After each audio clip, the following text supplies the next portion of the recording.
Welcome everyone to a very special live stream. It's time to talk about all the goodies DC fandom has brought to us yesterday. Of course, there will be another event on September 12th, and we'll talk about that. But I couldn't be alone, just me and you guys. I have to have a little back and forth on camera, so I have one of maybe several guests. And the first one today is none other than the real James. How you doing, my friend? What's going on, Ren? Thanks so much for having me on, brother. It has been such a wild 24 hours of news, trailers, new details. My mind is blown.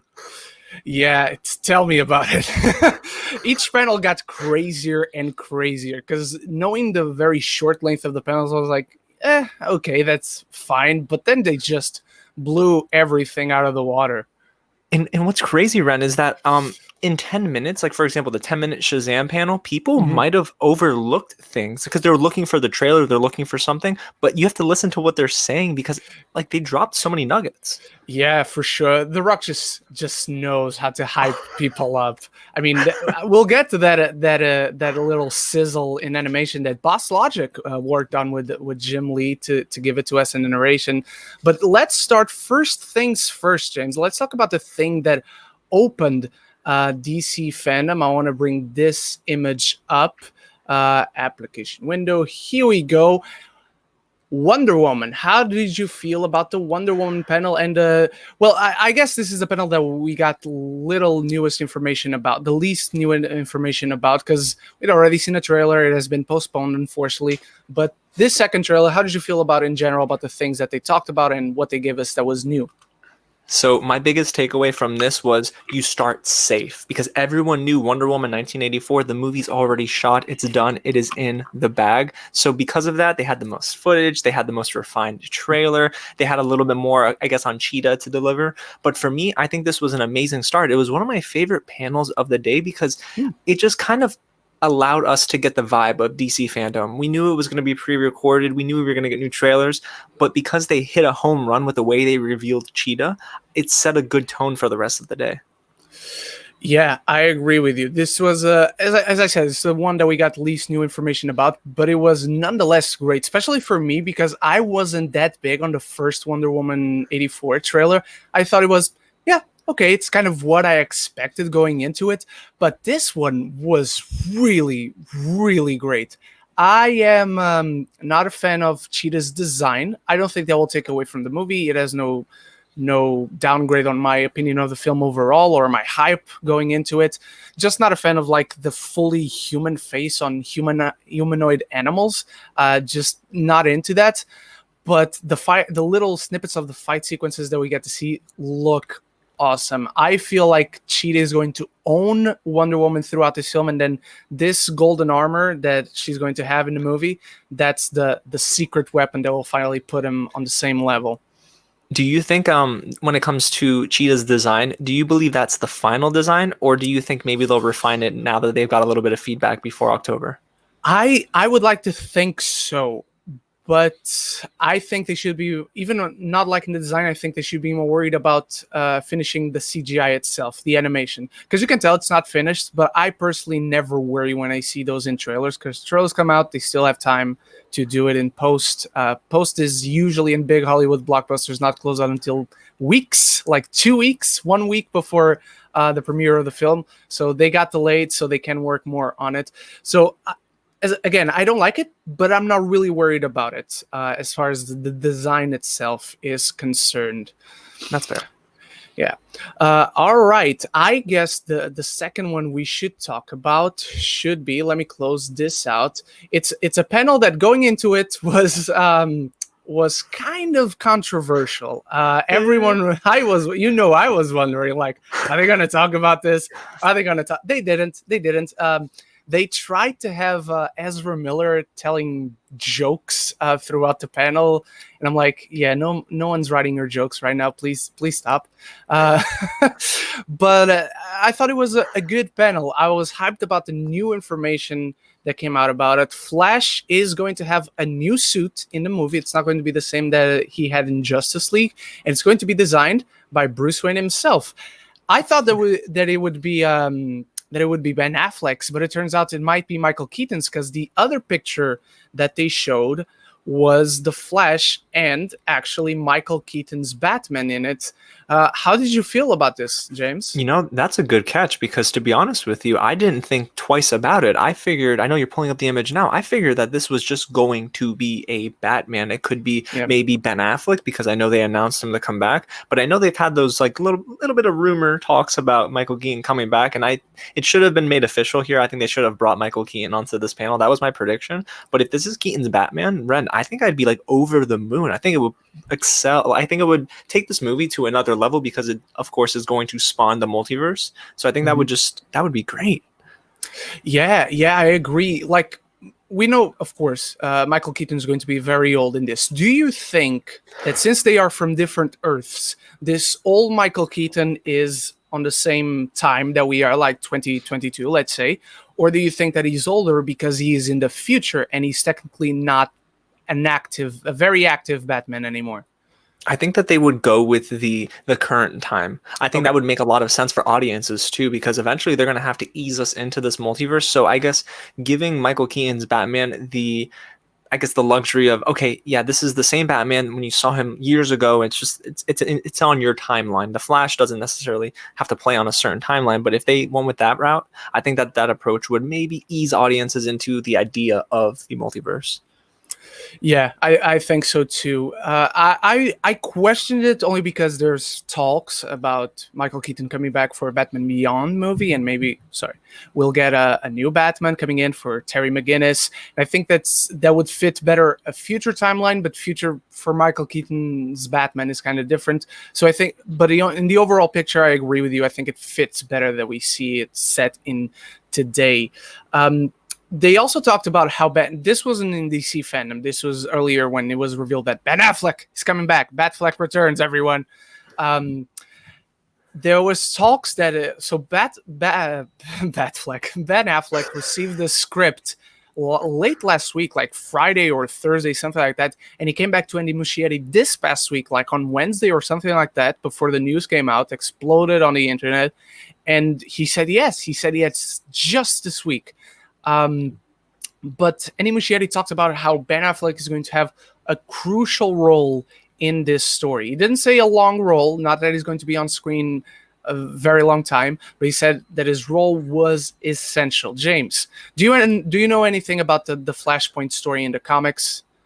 I do. I actually know a little bit about it because I was reading the New 52 when it first dropped, and I stopped getting all the floppies, and I was going to wait for the full like graphic novel to get everything together. Yeah. But I'm not going to lie to you. I do think that Ben Affleck would absolutely introduce Flashpoint. That would be really cool. His Batman doing that, I think, would be a nice segue. And probably, do you think it would come at the end of the movie round, or would they drop that bomb in the middle of the film?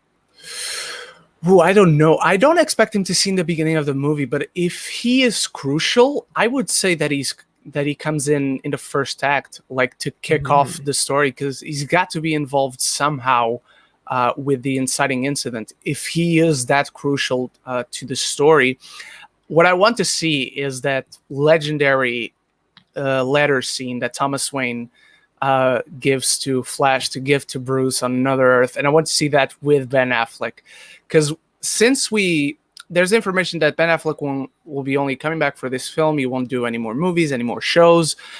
What I would like to see is that the effects of that letter, because the world is so dark and has gone so down, and this Batman kills now, I want that to have some effect. And this letter gives new life into that Batman and brings him back kind of into the light. Yeah, I'm not going to lie. I think that would be really, really cool. And I really believe that when they do introduce Ben Affleck, it has to be carefully as well, because it can't just be a cameo just to be a cameo, right? Because they've already now hyped up his importance. So I think what they're doing with Flash is almost like this is the one chess piece that is going to shift the entirety of for the future, I should say, of DC films.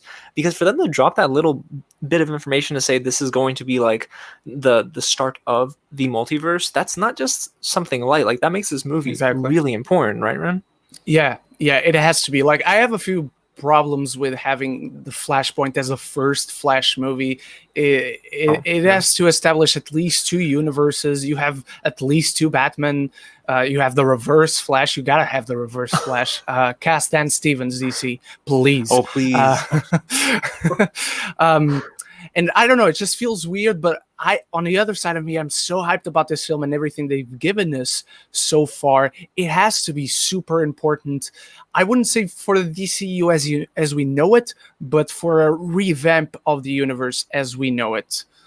Yeah, I agree with you. And I think the most important, most exciting thing, I know we're about to move on, but the most exciting thing about The Flash to me is Andy Muschietti. I think the way he delivered it chapters 1 and 2, it was so much better than the original chapters 1 and 2 that I think they trust him with a layered story like this. And he seems to be taking his time. I mean, this movie comes out summer 2022, Ren, so it's a long time from now.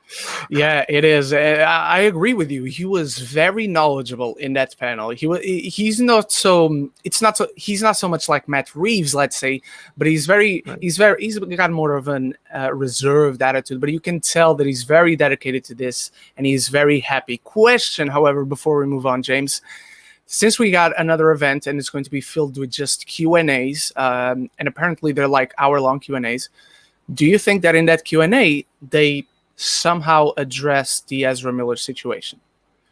No, to be honest with you, if they were going to address it, I think they would have addressed it off air prior to yesterday's panel to sort of quiet those who, like you and I were saying, would probably recognize, oh, they're just giving him jokes, so they're glossing over this. Yeah. To me, it would have felt, I think, more PR sort of esque if they would have said on Monday of this week, hey, we recognize the controversy around Ezra Miller. We've had internal talks with him. We have cleared up everything with the other party, so and so and so. But for them to announce it now, I think that would leave everyone with a bad taste in their mouth up until the next Flash movie. And that's a long time to have bad PR. Yeah, I agree with you, unfortunately, because I just want him to address the situation. Don't fire the guy for all I care. I just want him to talk about it. All right, let's move on. Yeah. Let's move on to me, the most surprising panel. I was going to pull an image up, but it's very bad quality, so I'm going to pull another one up. It's just focused on the one person, but if you guys have followed me for a while, you know I love this person. She is my goddess. She is the one and only. She is Harley Quinn herself, Margot Robbie. How did you feel about that awesome Suicide Squad panel? Oh, man. What I will tell you, man, is I was so excited for the trailer and I wanted to see more behind the scenes stuff. So I was waiting and waiting, but eventually I stopped and I thought, wait, they're giving us 20 minutes of pure conversation. Let me listen to what they're saying. And this is probably the panel that I am feeling the best about in terms of cast chemistry and all we know. I get it. Batman doesn't always, they want to keep everything spoiler free for the most part, but Suicide Squad, you can't hide too much. They reveal as much as they're going to reveal. And what I love is that this panel showed that this cast, even though they have that weird Suicide Squad movie from a few years ago hanging over their head, they're not worried about it because I think this is going to completely erase, and if it hasn't already, erase the memory of that awful film. So I love this panel. Yeah, I agree with you. I like their attitude that you just brought up. They're not thinking about it. They're just moving on. All right, it failed. Let's try again in another way. Because that's the mentality that Kevin Feige has. For most people, the second Thor, even the first Thor, which I personally love, but for most people, didn't work. Move on. Try a different way, but keep going with your plan. I thought the energy in this panel was incredible. I felt that energy, the cast seems to get along great. John Cena slayed that panel. He was so freaking funny. As someone who has followed him in wrestling for years, and I like the guy, personally, from what I see him in interviews, but he's not the best actor around, obviously. But he just got the right attitude towards this character, towards the tone. It just seems to span the whole cast and James Gunn as well. Before they actually started all of them coming in, had James Gunn answering a few fan questions, and he's just a huge fan of Suicide Squad. I'm a huge comics guy myself, but I've never been into Suicide Squad that much. I know about one character or another, Harley Quinn, of course, my favorite female character in all of comics, but James Gunn knows his crap about this. I was extremely surprised. Yeah, James Gunn, I think what he's proved before this panel was he's a fan, but the panel he proved he's a scholar. He Yes. studied the material. And what I also loved is that I think he's going to give a platform for each of these actors. I was curious about, I mean, how much screen time will each of these actors get? Will these characters be like shunned off to the side? But from what it sounds like, I think James Gunn is given free reign to maybe give a 2 hour, 2 hour, 15-minute movie. And if that's the case, I think we're going to get equal time for each of these characters. Yeah, I agree. I do also think James Gunn may likely pull an X-Force on us right at the beginning of the film, and like half the team goes away. I was invited onto Film Speak yesterday, and I talked about, I think Michael Rooker's character Savant might be in that list, Pete Davidson's Blackguard, and Nathan Fillion's TDK. So like, if you're a friend of James Gunn and you're an actor, don't be in his movies. It doesn't pay to be in his movies. but I think he shined a real spotlight on who's going to matter. Harley Quinn, of course. Idris Elba's Bloodsport, who's a character that has put Superman in the hospital in the comics, so he's serious. I think King Shark may steal this movie, and shout out to Daniela Melchior, Portuguese actress who's playing Ratcatcher. Also, Griffin brought this up yesterday. This is a very international cast. Like, he's shining a light on so many cultures. How did you feel about this aspect, if you noticed it?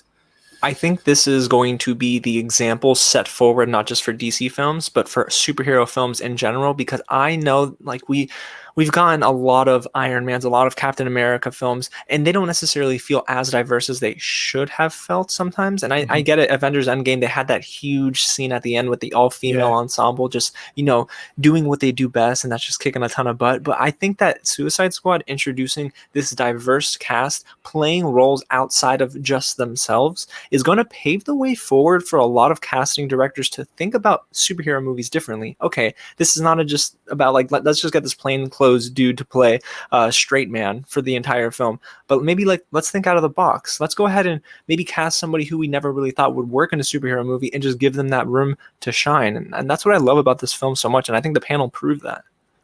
Yeah, I agree. Also, there's Zach Pope, my friend Zach Pope, brought this up to me yesterday, because when they shows this is a reel, that we have this image here of Harley Quinn, and you saw everyone and their characters, King Shark showed up and no character whatsoever. And then Zach brought to me an actor who is in this film. I knew he was in this film. He wasn't in the panel. He wasn't brought up whatsoever. And I'm like, of course he is playing King Shark. Taika Waititi, man. Oh, how could I forget that Taika Waititi is in this film? Dude, I forgot. That makes a ton of sense. That's another reason why I think King Shark might just steal this film. Right, because in Thor Ragnarok, I think Taika stole the show there too. Yeah, I personally wasn't a fan of Korg in Thor Ragnarok. Like, I like Korg in isolation, but I just thought every time he came in, I was enjoying the dramatic moments. So why did you have to ruin it? I think here is going to be very different, and I love Taika himself. Everyone knows how much I love Jojo Rabbit, and Taika is just the best. He's the best. Yeah, he's one of the best filmmakers, I think, working. I definitely agree, and I can totally see him as King Shark and stealing this show from everyone else involved, even my goddess here, Harley Quinn. Yeah, she's gonna do great. I think she's gonna feel a bit more free in her role too. Yeah, and her costume looks great. Like, everyone's costume looks great and looks very comic booky. Everyone feels like visually alone, it feels like the tone is just there. We're wacky and we don't care. I love it.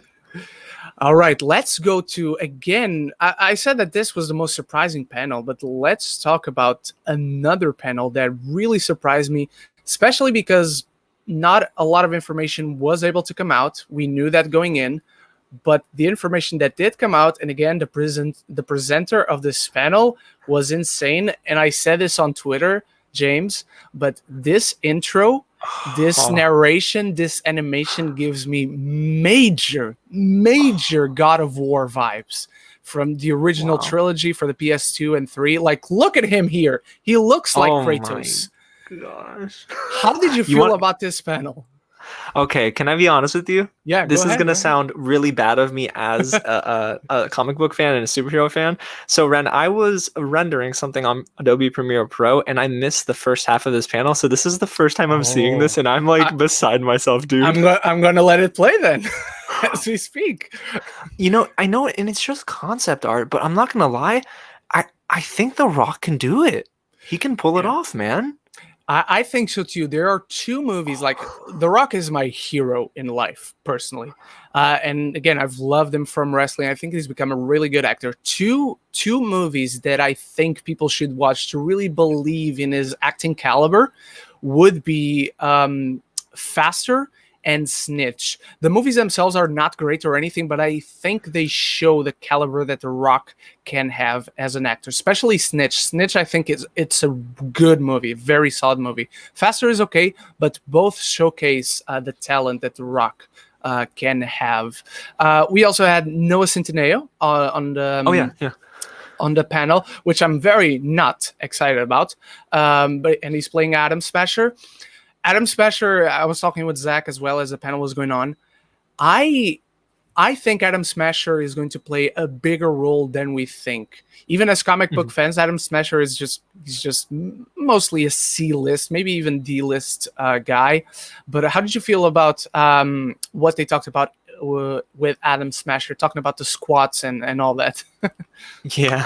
So I did get a chance to hear his back and forth with The Rock. And honestly, Dwayne Johnson is really confident in him. And I think that's probably why I'm now cautiously optimistic for his performance in his role as Adam Smasher. And you're right. There's this larger than life approach to Adam Smasher. And him saying that, like, he gets so tall, he's so huge, he's going to be this big, awesome, powerful character in the film. I think that sort of paves the way, like you said, for The Rock being the focal point. And then towards the end of the film, they're going to start to share the stage with Noah Centineo. And I think that would be actually probably benefit the movie, because he has a reach to a younger, like a young adult audience that I think even The Rock, I get it. The Rock has that appeal as well. But Noah is this actor that we know him for these rom-coms. We know him for these very, I guess, teenage-centric movies, that this would bring in a new audience, because people look at Black Adam, and I don't think a lot of teenagers are like, oh yeah, Black Adam, but they're like, oh, Noah.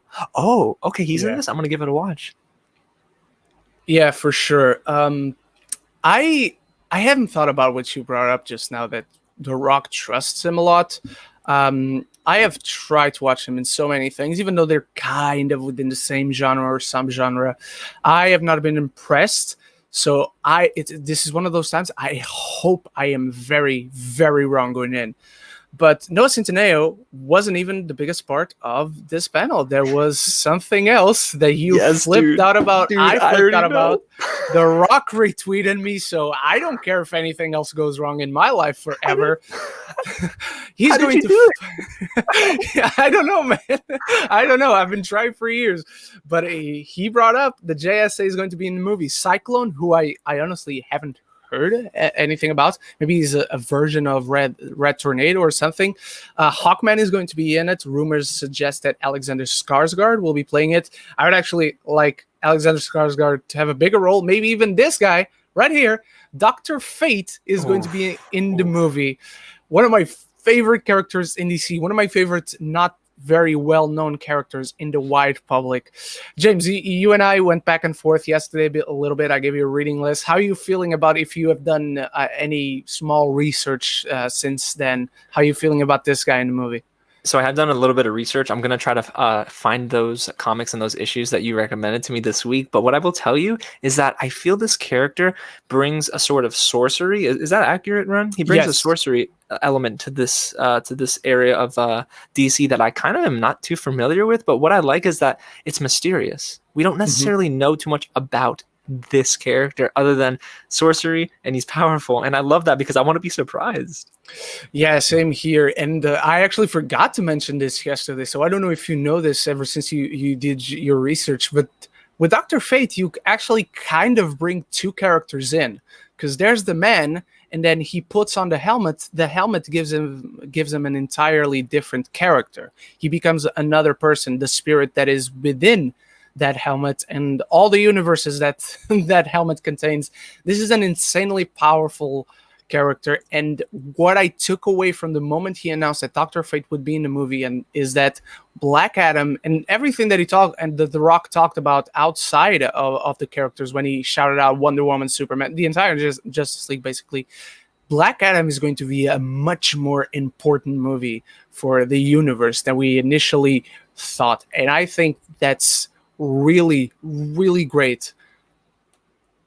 Yeah, I totally agree with you. And another thing I just thought of right now is I'm hoping they don't relegate him to just side character number 1 or 2, because from what you're telling me, he's got a complex story to him. And I feel like we need to be at least introduced to just how complex it is. We're not going to get a solo film of his, I don't think, anytime soon. But I would imagine if they just kind of put him off to the side, it might diminish the character. And then, of course, people are going to look to Hawkman and those other, like, I guess, more well-known JSA characters. But I feel like they should probably pay some credence to his background.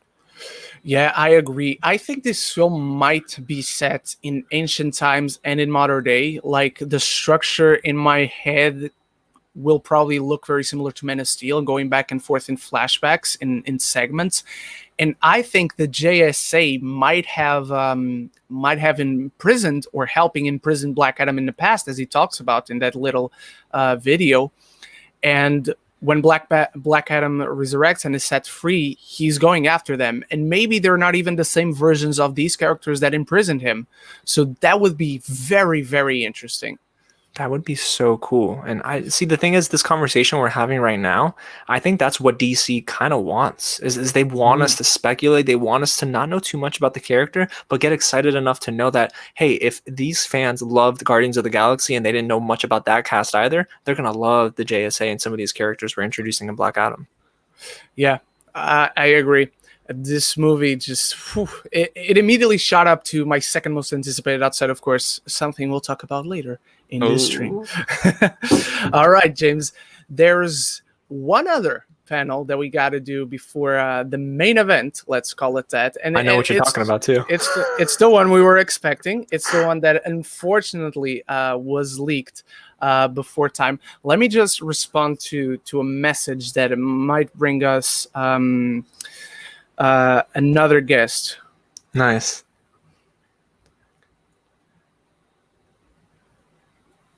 Oh shit. Oh, and Batman. All right, here we go. Penultimate panel, everyone. It's coming next year. James, how was like to see this opening shot right away? Like they weren't trying to hide anything in this trailer. Like, this trailer was just, here's what you missed in that other version of the Justice League. How did you feel about this? To be completely honest with you, I loved this trailer more than I thought I would love it, because I thought he was going to tease something within a minute. And we got 2.5 minutes of everything, like you said, that we didn't get in the final version. And I'm sure there are some similarities between the theatrical cut and then this trailer. But everything I've seen here tells me that this is a new movie, that this is not the same film run. Yeah, for sure. What I feel this adds is that, personally, I like the Justice League that we got, like, just fine. It's not great. I don't love that movie or anything. Like, I like it. This film, what it gives me in this footage that we've never seen before, is the in-between pieces that make that entire film make, oh, so this is going to fit in there and this is going to connect to that. They also announced that the movie will be divided in 4 parts, 4-episode miniseries, 1 hour each. And my God, the theories. I actually have a theory over here. Like, we see this shot, but now there's a new level to it, I want to say. What was your favorite part of this trailer? Like, what was the one shot or maybe the one moment, let's say, that you were like, oh, I want to see how that connects? Like, who is this guy? I'm sorry, I interrupted. No. Go ahead. No, I'm good. I was just, because I didn't realize who this guy was, because that's not Darkseid. It looks like IROC from Ready Player One, to be honest. And I'm not like saying one of that's Thanos' henchmen. Yeah, it looks like Corvus Glaive. You're right. I mean, the armor here on the shoulders kind of makes it look like like Steppenwolf, but I don't know why does he have a hood on? Why would he take the hood off? I'll be honest with you, Ren. The one shot that had me over the moon was at the end, where you saw all of them lining up almost like Mm. diagonally in a way, and the cinematography and everything was just so beautiful that it immediately was like, okay, I'm totally in on this. But then I gotta say, and maybe it's just because it was in the beginning and I remember it the most, but what's up with Darkseid? How do you introduce a villain that is that big in the DC universe in a movie with Steppenwolf, and then also somehow you're introducing a nightmare sequence, and then you're teasing the Joker? So like, how are they going to balance all of these villains and these timelines, and where does Darkseid fit in? Do you think that they fit him in a natural way, or do you think it comes in like quick little shots every now and then? I think that Darkseid is going to be present in those flashbacks, like in the old war that we got in the original cut, and he's going to be very talked about, very clearly, very openly in the current day setting. But I don't think we're going to see him. If anything, we get a major tease for what was supposed to be Justice League Part 1, and it ends on that. But here's what I think. Darkseid is going to be, here's the first part of the movie. Darkseid is going to be controlling Cyborg through the Mother Box. That's why Silas Stone dies. He's going to resurrect Superman, and Superman becomes Darkseid's general. And then that's how Wonder Woman and Aquaman die, because that was supposed to be in the original version of Justice League Part 1.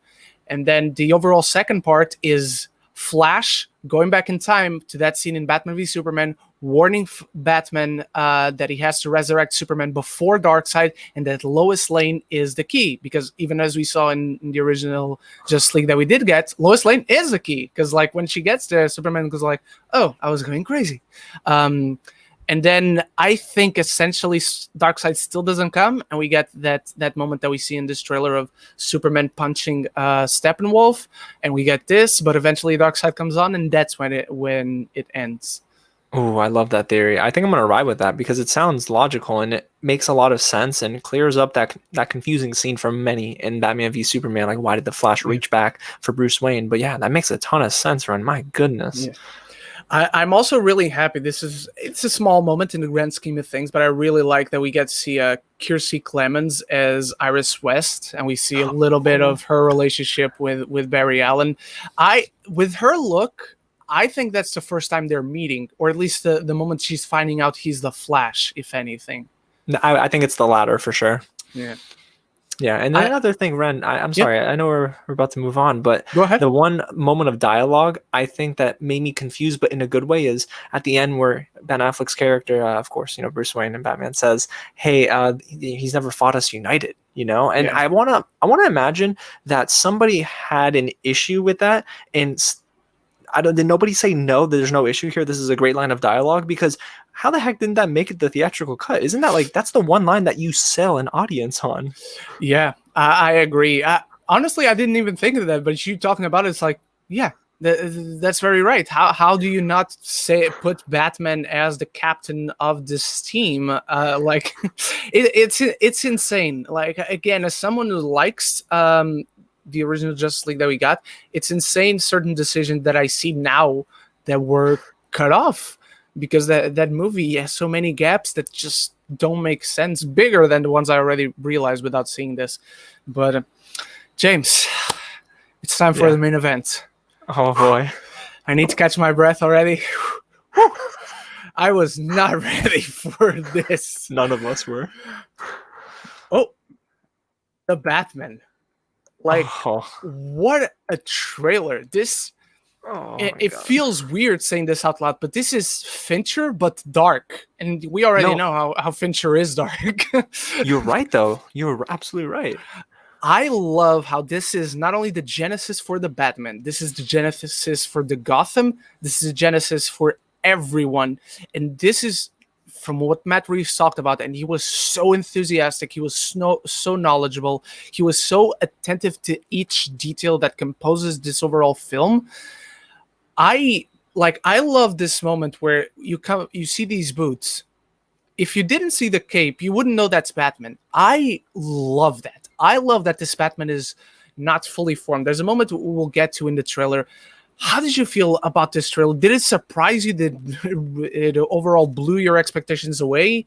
How did you feel about it?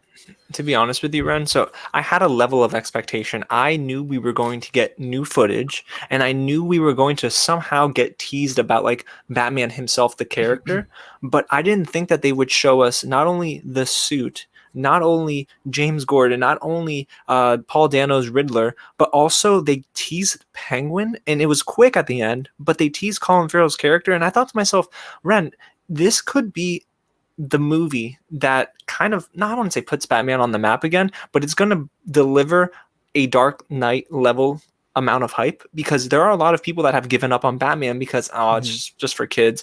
But people have to remember, The Dark Knight, it was an Oscar-worthy film, and I think this might also be an Oscar-worthy movie. I couldn't agree with you more. Even what you brought up about the Penguin, I didn't realize it was the Penguin watching the trailer. I thought there was some mayor of Gotham or something like that. That doesn't look like Colin Farrell. But once you know it is him, you're like, oh yeah, it looks like him. I love this moment right here where Batman kicks this dude's ass. He goes to the ground. I'm like, oh wow, he kicked his ass, and then he continues to punch him. What I want to see, and I'm not saying I dislike the movie if they don't do this. What I get the impression of from this moment is that we could see a Batman that's not obviously refined yet. He's not fully the legend of the Batman that we know, for even for the public of Gotham. Matt Reeves talked about how he is a legend, an urban myth, and the public itself is still afraid of him. So Bruce Wayne is a man that carries a lot of demons. What I want to see is maybe the Batman killing someone accidentally, and that pulls the switch on him, and he's like traumatized by that.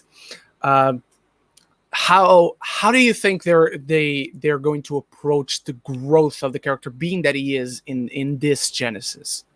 I think what they're going to do is they're going to deliver Bruce Wayne, the human, before Bruce Wayne as Batman, and we see it in this trailer. I mean, he looks, of course, very I would say very burdened. He has a lot of weight on his shoulders, and even in this scene at the end here, when he looks up at whomever is, of course, speaking to him, I think what they're doing is showing that Bruce Wayne is not controlled in this film, and Bruce Wayne is troubled. There's something bothering him. Like, he still isn't over not only the death of his parents, but he's not over the fact that he now has a responsibility on his shoulders to go and try to exterminate the filth of Gotham. And that's a very heavy burden to carry. And you can just tell that Robert Pattinson is the man for the job. Like, if you were doubting Robert Pattinson, this trailer proves, or it should prove to you, that he can not only handle the role as Batman and Bruce Wayne, but he will go above and beyond for this role.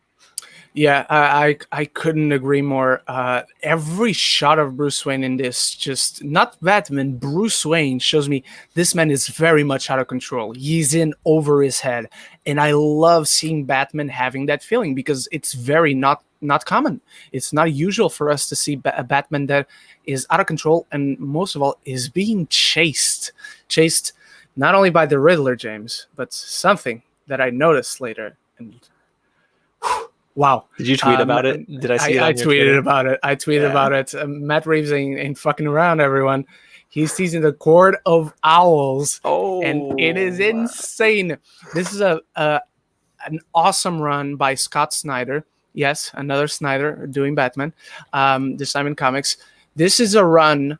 I think it should be about 3 volumes if you want to get it. It is very beginner friendly. Of course, you're no beginner to Batman. I don't think anyone at this point is a beginner to Batman, but it's a story that you can just start it and doesn't feel like you're missing anything, because it was the beginning of the New 52.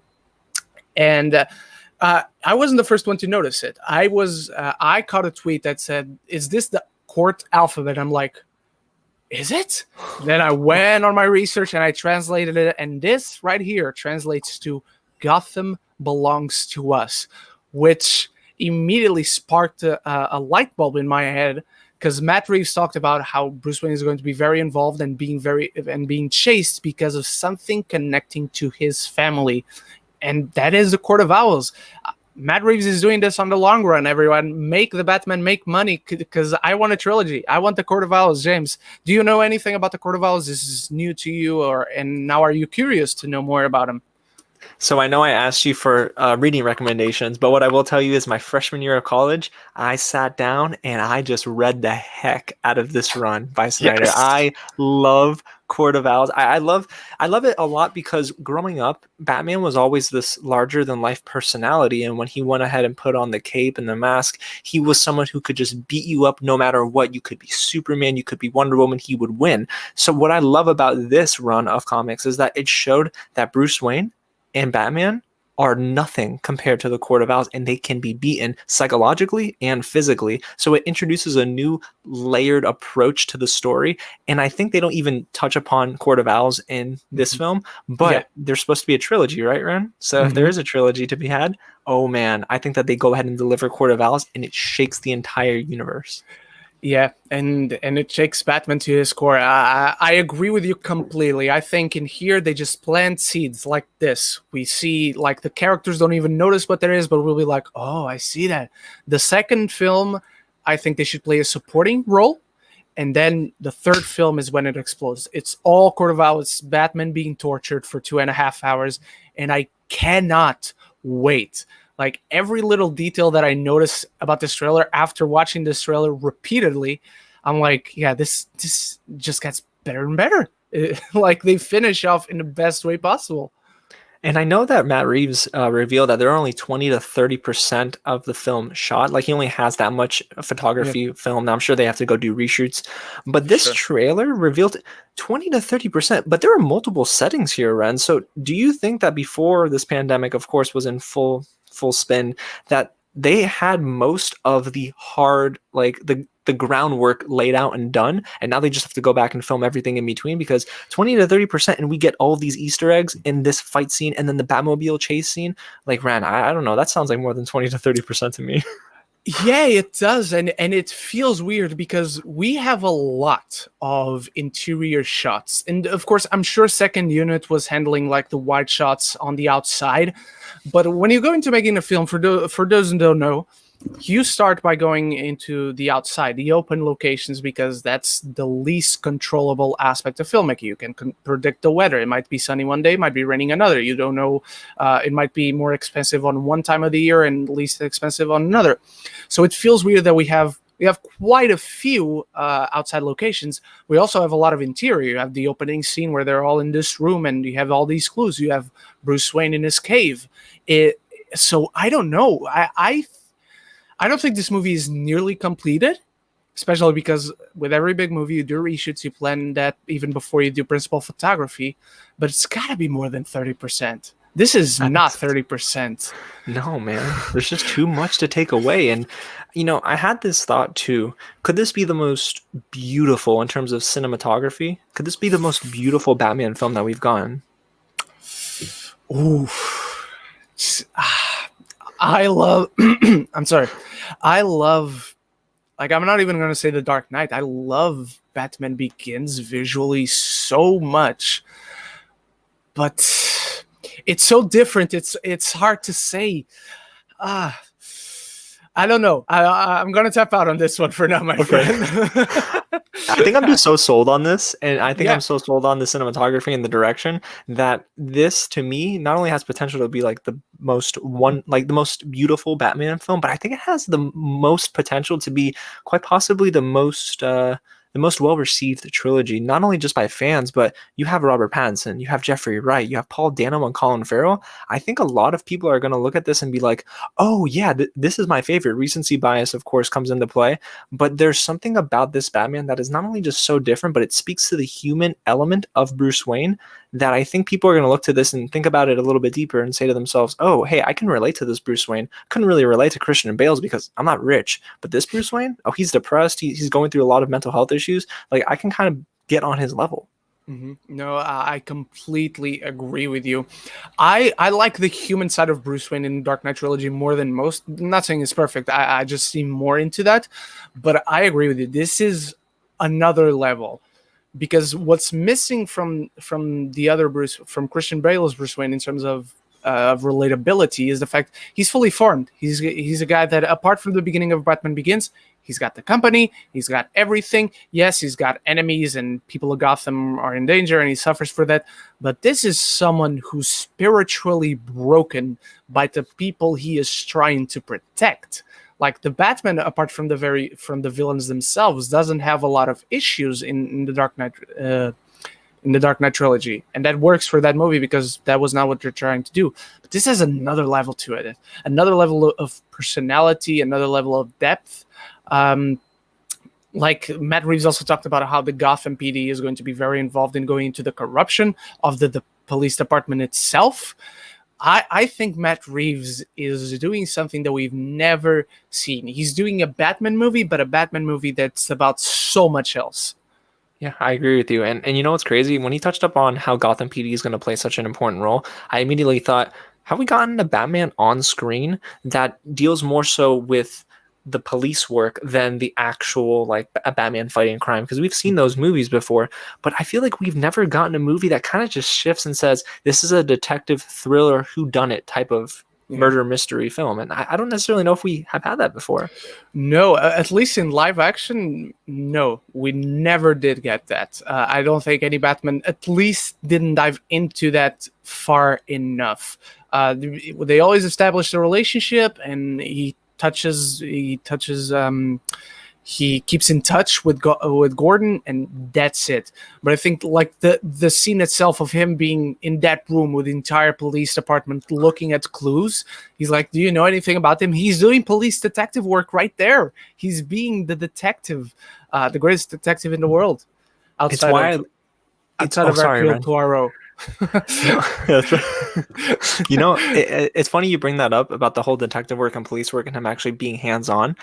That's why I loved Denis Villeneuve's Blade Runner 2049, because that was more of a detective movie than the original Blade Runner, if I'm not mistaken, right? Yeah, it was. And I love that movie as well. I'm glad you brought that up. That movie doesn't get enough love. No, it doesn't. All right, everyone. That's. Do you want to say anything else on the panel before we move to some questions, if that's okay? One more thing I want to comment about DC FanDome. Even though we're praising it up and down, I want to tell you, and I'm not trying to be a Debbie Downer, the one panel that I thought was the most disappointing and we could have done without was the Aquaman panel. I love James Wan. I love Patrick Wilson, but that movie is so far off. That sequel is probably not even in the next 4 years for DC. So them coming and saying, hey, remember that movie we did? Yeah, good times. It was like, did we need 10, 15 minutes to be spent on that panel? Or could we just have maybe a little bit more of a break or give more time to other panels like a Shazam or a Black Adam? Yeah, I agree with you. Honestly, I didn't even watch that panel because I knew there's not going to be a lot new there. And again, that was before the Batman panel, right? If anything, I think it was before the Suicide Squad Kill the Justice League panel? I'll check right now. Maybe it was before that one. But again, it was pretty late over here. So at that moment, I was watching wrestling at that time, and I was like, okay, I'll pause to watch the Batman panel, but that's it, because I knew there was not anything major going to happen in the Aquaman panel. For me, the most disappointing, because it was presented as a surprise panel, and other things that I'll talk about in a bit. In an event where you have the Batman, the Justice League, you have a new Wonder Woman trailer, you have the Suicide Squad showing footage that nobody had any idea how good it was going to be, where you have this surprise Black Adam intensity and spectacle to it. The announcement that a Static Shock movie live action is in the works.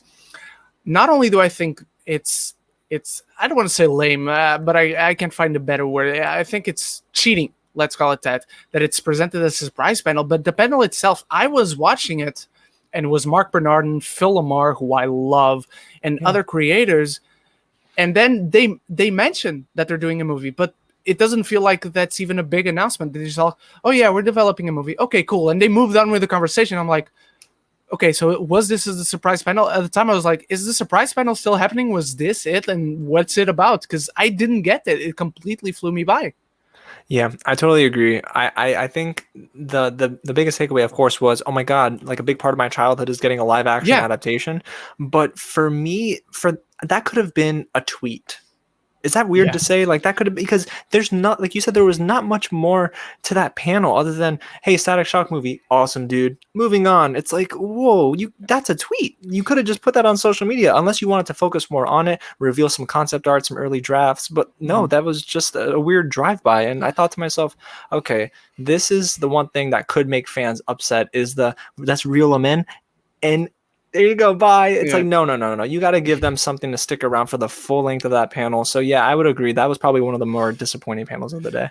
Yeah, it felt to me very much of what I feared the whole event was going to be, because the panels are only 25 or 10 minutes long. I was like, that's a press release. That's not a panel, let's say. And thankfully, mostly everything surprised me and was even better than I hoped. This one was exactly what I feared everything else would have been. And okay, you could have just sent that to the Variety or the Hollywood Reporter or something. Like, no need to be on video. Cool. You're absolutely right. All right, everyone, let's move on to some questions. And maybe we didn't talk about something you wanted to talk about. We didn't touch on a lot on the video game. So if you want to ask about that, go ahead. Limiting C. Scott says, what's your favorite reveal? Mine was a Snyder Cut trailer for the Justice League. What was your favorite reveal, James? My favorite reveal was the Batman. I know that's like an obvious choice. I get it, but I also think, the Snyder Cut is an obvious choice, so it's okay to pick the ones that are just sticking up out of the ground. But yeah, the Batman for me was that was my favorite, only because I love the character, but I think this trailer made me love the character even more on another level that I thought I would never get to for Bruce Wayne. Yeah, I agree. For me, in the sake of not answering the same answer you did, even though it's the right answer for me, I'm going to say Black Adam, because Black Adam was like, yeah, it's going to be The Rock, and I love The Rock, but the panel itself, like, he was awesome. He had this awesome background. He was standing. He was not sitting down like mostly everyone. Not that there's anything wrong with that. We're sitting down right now on this panel. But the reveal of JSA, Dr. Fate himself, I thought that the animation that feels like God of War, I want to see that movie so bad. So bad. Nate Ankenbauer but only kind of questionable things for me were the designs of Darkseid and Cheetah. I actually like the Darkseid design, but again, it's not finished, so I don't worry about that too much. Cheetah one, I agree. Were there any questionable designs or maybe things in general for you, James? Honestly, if of the two that were just stated, I think Darkseid I can give a pass to, because like you said, Ren, we don't necessarily know how far along Zack Snyder is in restoring the footage and maybe doing some more CG work. But what I will say about Cheetah is I think the reason people are really down on Cheetah is because of that abomination of a film last year with cats. I'm telling you, that's it. Yes. Though I will say, I'm not a fan of design of Cheetah. It is much better than Cats. I'll tell you that. But how high is that bar, then again? True. Deep to Film Score asks, what's your favorite panel? Batman for me. Like Matt Reeves just talking about it. I was like, yeah, keep going. Don't end this. Go. I don't even care about the trailer anymore. And you know what? It had to be Batman. And the reason I say that had to be the panel that they hit a home run with is because if you end DC FanDome with, for example, I'm not saying this, I love this superhero so much, but if you end it with the Wonder Woman, then I think what happens is you can't necessarily set a high bar in the beginning and then go down. What DC FanDome did was they set a high bar and then they exceeded it. And that's why this event worked, because you went from Wonder Woman 1984, an amazing superhero. I love this film. The concept looks great. All the color gradients look amazing. But then when you release the Batman, you almost push the bar higher. And I think that's why when you save your best for last, that's what makes these virtual events feel worth the 8 hours you put in front of your TV screen. Worth it, honestly. Yeah, I completely agree. Deep into the Film Score asks, do you think King Shark is going to be in the DCU better than the show? I think you're asking used better. Too early to tell, but also I don't see King Shark being used like in a Batman movie or a Superman movie. I think he's going to be a Suicide Squad staple if he doesn't die in this movie. And since it's Taika Waititi, I don't think he's dying. But I don't know. Too early to tell. How do you feel about it, James? I think King Shark is this film's Rocket Raccoon, to be honest with you. This is going to be the character that people fall in love with. It's the big takeaway, and many people are going to quote this character. This is going to be one of those characters that you come to the movie for on Harley Quinn, for example, and you leave saying, well, that King Shark, man, he's growing on me. That's amazing. So there's no reason why that they would kill him off or they would just do away with him. But I think he'll stay for a while. Yeah. Um, Dominic Scott asks, Will Smith missing out on this new Suicide Squad movie. Do you agree?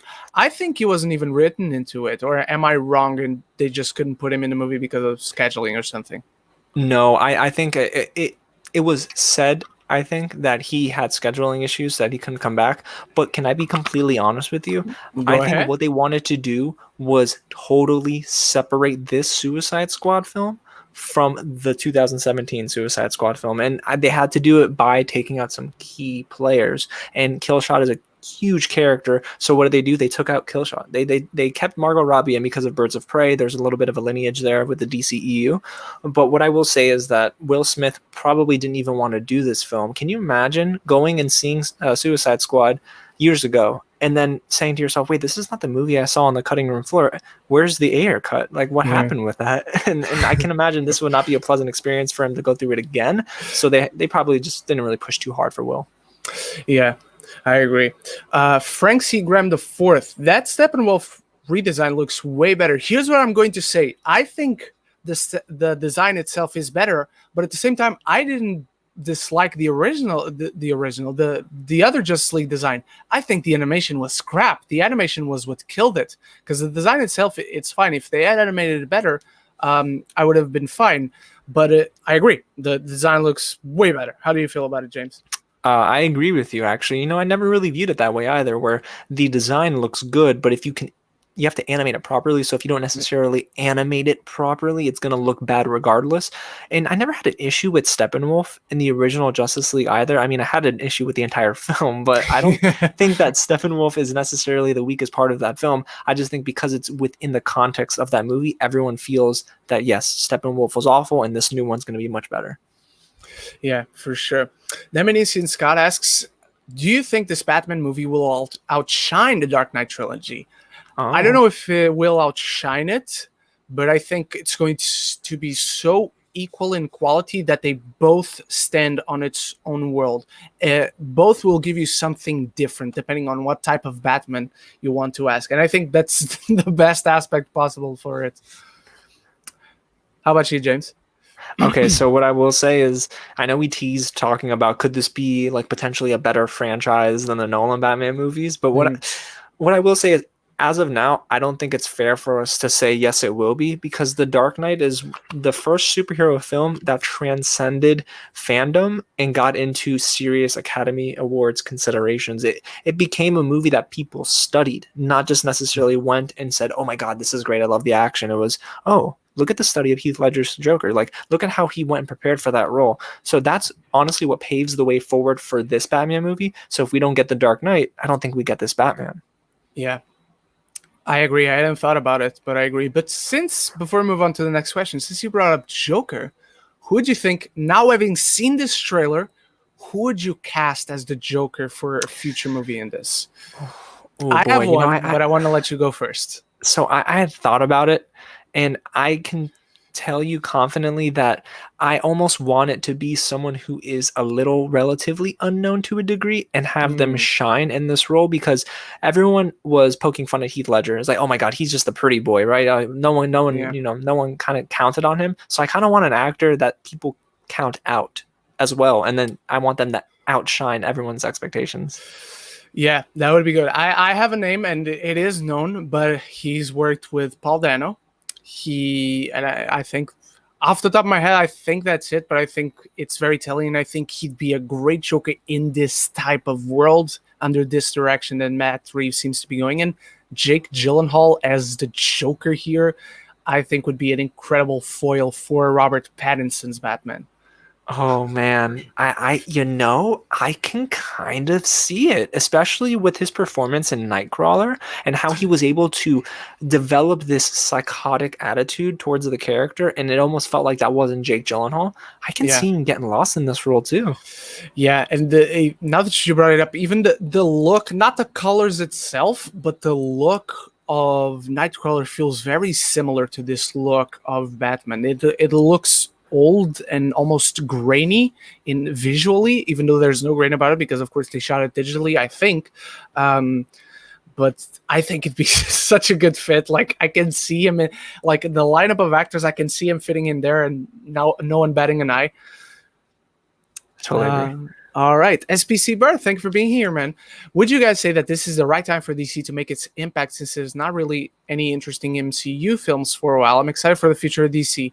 I think it's the right time, and for the first time in years, I feel like the DC universe, like DC in general, the film division of DC has a direction.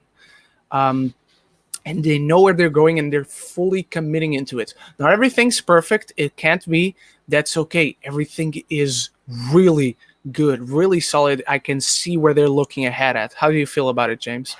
So I think it's great that SPC brought that up because it's almost like they read my mind. This week, I'm going to hopefully drop a video on the fact that maybe this is DC's time to overtake Marvel. And the reason I say that is because Endgame, like all the films leading up to Endgame and then Endgame itself was the penultimate superhero fandom moment. Everybody was looking forward to it internationally, even those who didn't even read Marvel comics. They were like, hey, I'm in on this. And I think this is about the right time since Endgame is done. There's a lot of delays for the MCU. There are a lot of movies that don't necessarily spark a ton of interest, like we're going back in time with Black Widow. Is that necessarily going to play well with the wide audience that Endgame kind of brought in?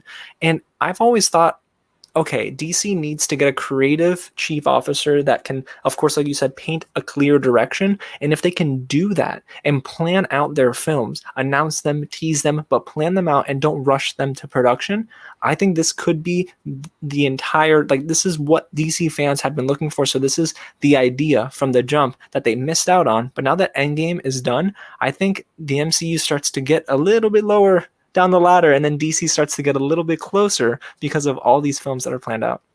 Yeah, I agree. I just think if it does go well with everything we're feeling right now about DC, I think it's great that we have the two biggest comic book companies making great films that bring in a very big audience. And I've seen people tweeting about it, like there's a meme of Andy dropping Woody and it says MCU. I don't want to play with it anymore. Enjoy both.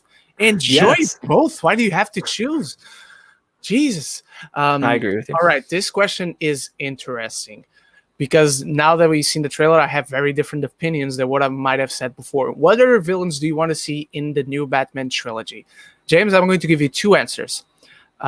In fact, three. I'm going to give you the one I would give you before seeing this trailer, because I really want to see Clayface as a villain in live action. I think he's very interesting. I think he's a very interesting character that can be actually very compelling. I don't see him working in this, at least from this trailer. Maybe in a second movie if they go a slightly different direction, but still fitting. In this, what we got in this trailer, I'll give you Hush. And I don't have a casting for it. It will probably be someone who looks like Robert Pattinson or Pattinson himself, for obvious reasons. Number two, and I'm still keeping my casting, Mr. Freeze, played by Michael Fassbender. I want to see that so bad. Don't even give it to me in the Batman. Make a solo movie of Mr. Freeze. Yeah, I can see it. And you know what? I was actually going to say Mr. Freeze, excuse me, for a little while.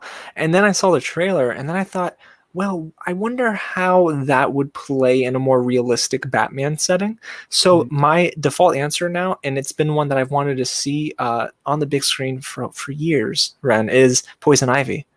And I want to see Poison Ivy so badly because that character is ripe for great storytelling, for playing to Bruce Wayne's, I guess like the fault of Bruce Wayne. Because if he ends up, getting some confidence and he's like, yeah, I'm the big bad sheriff in town, then Poison Ivy can play to that and exploit that weakness. But I also want to just see a certain actress play that role. And it might sound crazy.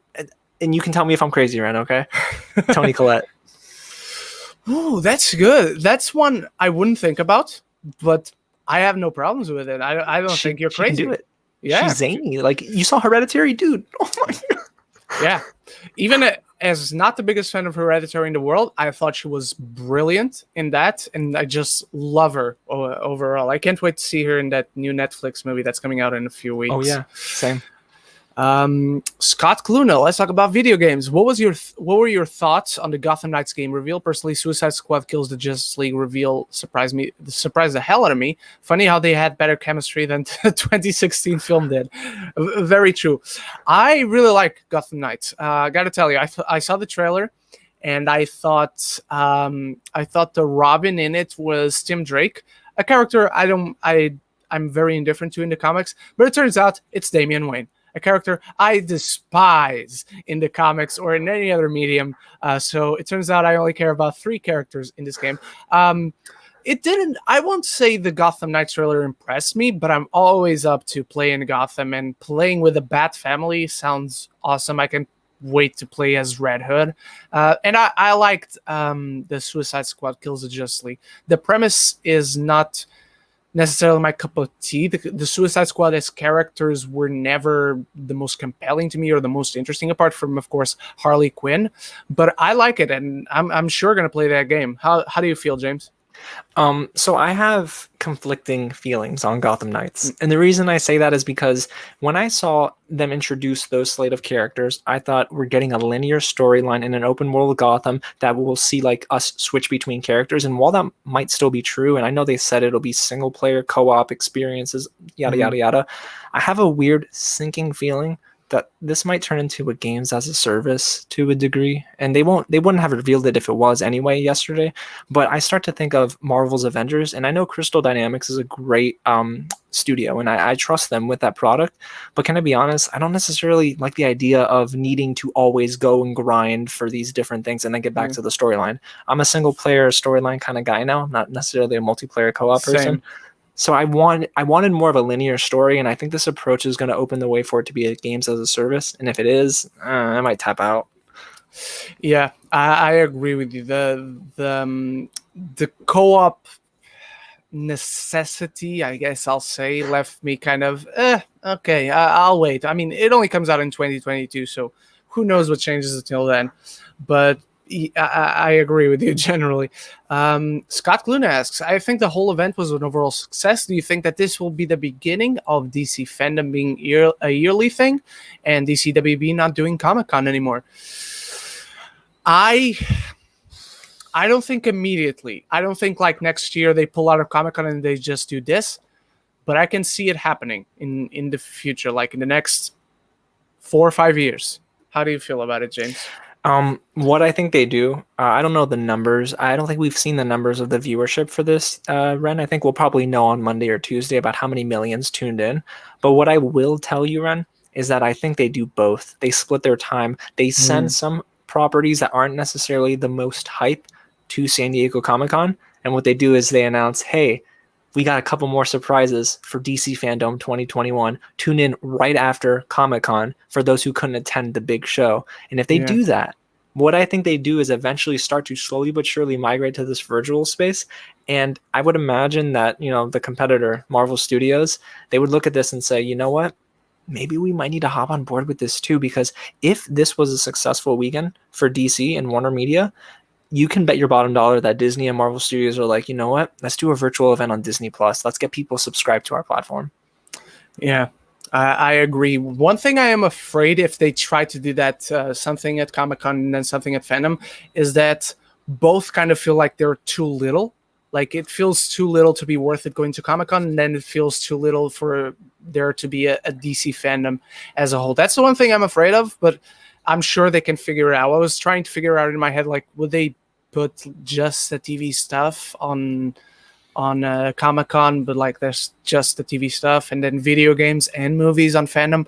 Like, what if one year they don't have anything on movies? Did they just take the TV off Comic-Con and put it on DC Fandom? It feels rough right now, but we're just in the early stages, so we don't really know. Let's see what they do. All right, let's do a penultimate question, because I know you have things to do, James.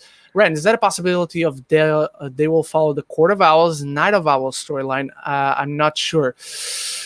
Court of Owls, yes. I mean, we have kind of evidence, or at least what we assume is evidence in the trailer.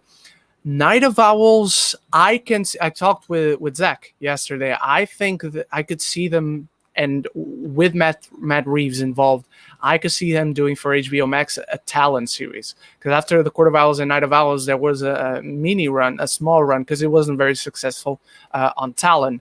And I think that could be interesting, again, depending on the actor that they get. But what do you think, James? So I know we talked about Court of Owls, and I am familiar with it, but I'm not too familiar with Night of Owls. Is there anything that's so different from Court of Owls and Night of the Owls? Or no? It's a sort of continuation, but it doesn't feel as important or impactful. If you like Court of Owls, I would recommend it. It's a fun read, a good read. The Night of Owls, unless I'm remembering it wrong, it's just a continuation, but involves the rest of the Bat family. So I'm not sure how they would even follow that one right now. So then, knowing that, Ren, I gotta ask: do you think if they introduce Court of Owls in this Batman trilogy, that Matt Reeves would still want to introduce Joker? Because like casual fans and common knowledge will tell you that Joker is the Batman's biggest villain. Of course, but I don't know if they introduce Court of Owls as the overarching villain in that group, and then they introduce Joker as well. Do you undermine one or the other? Does it actually cancel itself out? Yeah, it's tough. It's tough to say, but that's assuming that he only really does a trilogy. Like, what if he come much like Sony and Marvel are doing with Spider-Man? They cast a very young actor that can go for it at a long run. Robert Pattinson is not Tom Holland's age, but he's young. What if for the first time we get a continuous, like, I don't know, 6-movie Batman saga? I think that would be fantastic. If they do a 6-movie run with this Batman and they're all successful, give Matt Reeves whatever he wants. Yeah. All right. Katya is helping me out here. Yes, Night of Owls was just a crossover event with the rest of the Bat family, because we had the Batman run, the Nightwing, the Red Hood, and the Outlaws at the time, I believe, and then the other Robins, that they all come together. But you should read it to get to know Talon and the Parliament a little bit. But yeah, that's why I say they could do a series or a mini series, because much like you asked about, could Joker come in here with the Court of Owls? I don't see Matt Reeves doing the Bat family, at least not in the first 3 movies. Like, if he does 3 movies and he continues, I can see a 4th movie going, okay, Robert Pattinson is old enough, he can bring a ward and he can be like that version of Batman and Bruce Wayne. But not until then, at least. For sure. All right, last question. Scott Cluna, with the Batman confirmed not to be a part of the DCU and talks of the intro of the multiverse, with the tone of this film is setting, would you feel Joaquin Phoenix would fit in this well? Because I do. I don't, because number one, this Batman is in the modern setting. Joaquin Phoenix was in the 80s, so it would be like a 60, 70-year-old Joker. So Batman, as we see in this trailer, would kick his ass very fast. But also, there was a panel with Greg Berlanti, Jim Lee, and Walter Hamada. They were talking all things TV, comics, and movies. And Walter Hamada mentioned specifically that there's the DCU, there's the Joaquin Phoenix Joker movie, and then there's even another universe that is this Batman movie. So it already has been confirmed that that they're in a very different universe. But if there was a possibility for that, James, how would you feel about Joaquin Phoenix in this Batman? I would probably feel opposed to it, because I'm championing Robert Pattinson as the Bruce Wayne Batman that we've been looking for a while now. Something so different, someone so emotional, someone so human. And if we bring in Joaquin Phoenix, I think Joaquin would steal the spotlight a little bit, because he is so established. Not saying Robert Pattinson isn't established, but Joaquin is an award-winning actor playing in a comic book role in a movie. If you say, hey, Joaquin Phoenix the Joker is in this Batman movie, guess who becomes the person to sell the Batman? Joaquin Phoenix, not Robert Pattinson. So I feel like he would just take away too much from Robert. Yeah, I agree. Okay, let's listen to this one, because it's quick and we didn't talk about it. I don't know if anyone has asked, but how do you all think about Catwoman? In my honest opinion, she is perfect for the role. She's so cool and cat-like, if that makes any sense. Honestly, I still would have gone with Ana de Armas. That's my dream Catwoman. But she's now free to play anything else for DC. She saved Ben Affleck. She brought Ben Affleck back. You cast her in anything she wants, DC. But I love it. I love the little that we get to see Zoe Kravitz as Catwoman, as Selena Kyle. But again, much like Matt Reeves talked about all the other characters, she still isn't that Catwoman that we know and love. Did you like what we saw of her in the trailer, James? I love this question because I love Zoe Kravitz. I think she is so talented. Yes. She's so I think what she does best as Catwoman from what we've seen is she is very powerful, and her costume doesn't say that because her costume is very do it yourself, but it's her presence on screen. And if I got that vibe from 20 seconds of seeing her on screen, maybe even less than that, I think it just bodes very well for the future of her involvement in this franchise. And I genuinely think that Zoe and Robert would work great together in any movie, but the fact that we're getting that in the Batman and they're carrying the responsibility of Bruce Wayne and Selena Kyle, I think that this is just going to paint a beautiful picture, and we're going to get a very, I want to say, not a romantic connection between them, but we're going to get this vibe that, okay, we have common interest. How we get there is different, but we're willing to sacrifice for the betterment of Gotham. So I think they're going to come to that understanding, and who better than these two actors? Yeah, I agree. I would actually be curious to see the love story, at least that sexual attraction, but I would want to have that edge that Batman knows who she is, but she doesn't know that Batman is Bruce Wayne. I would love to have that edge to it. And all right, everyone, I think that's it. We talked everything. Thank you so much for your questions. And James, thank you so much for joining me. I haven't yet put your links down in the description, but I will as soon as this video is done. But let the people know where they can find you and what you have coming up. Absolutely. Before I get into that, Ren, just want to honor you and thank you so much for inviting me.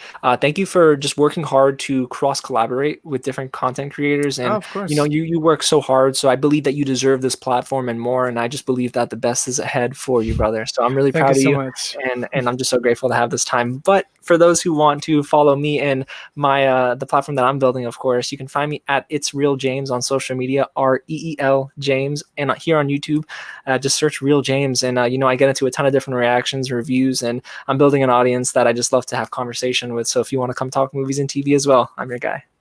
All right, and you can follow me everywhere: YouTube, Facebook, Twitter, and Instagram at Geekness. Wait just around 5 minutes after I end this broadcast, and I'll put all of James's links in the description. Go follow him. He's awesome. He does a lot of Legend of Korra reactions right now, and they're awesome. I'm enjoying seeing him go through it. I think the first time for you, right? Yeah, it's the first time for me going through Legend of Korra, and let me tell you, I'm getting so many different opinions on this show. Yeah, it's very, very divisive. All right, thank you so much, James, once more. Thank you so much, everyone, for watching. Enjoy fandom. I'm going to watch the Batman trailer again. So until the next video I put up, love each other and love the movies.